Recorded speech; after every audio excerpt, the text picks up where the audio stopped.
Hi மக்களே, வணக்கம். இது உங்கள் அம்மா அடுக்களை சமையல். நான் இன்னைக்கு பன்னீர் பட்டர் மசாலா பண்ண போகிறேன். அதுக்கு தேவையான பொருட்கள் பார்த்துக்கலாமா?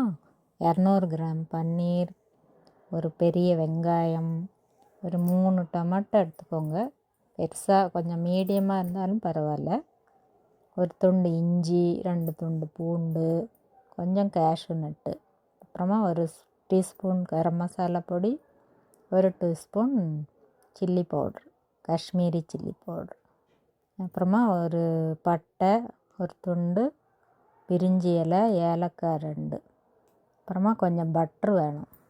ஃபஸ்ட்டு நம்ம மசாலா அரைக்கிறதுக்கு ரெடி பண்ணால், ஒரு வாணலியில் பட்டர் போட்டு அதில் அந்த வெங்காயத்தை கட் பண்ணி வச்சுருக்குறோம் இல்லையா, அதை கொஞ்சம் ஃப்ரை மாதிரி பண்ணிவிட்டு, அதுக்கப்புறமா தக்காளி அதை சின்ன சின்னதாக பொடிசாக நறுக்கிட்டு அதில் ஆட் பண்ணணும்.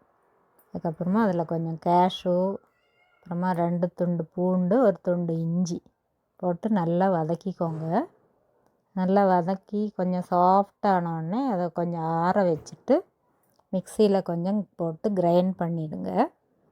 அதுக்கப்புறமா வாணலியில் கொஞ்சம் பட்டர் போட்டு அதில் பிரிஞ்சி இலை, பட்டை, 2 ஏலக்காய், நம்ம அரைச்சி வச்ச மசாலா எல்லாம் போட்டு கொஞ்சம் சூடானவுடனே அதில் கொஞ்சம் ஒரு ஸ்பூன் கரம் மசாலா பொடி, ஒரு ஸ்பூன் சில்லி பவுட்ரு போட்டு கொஞ்சம் கொதி வந்தோடனே நான் பன்னீர் கொஞ்சம் ஃப்ரை பண்ணியிருக்கிறேன்.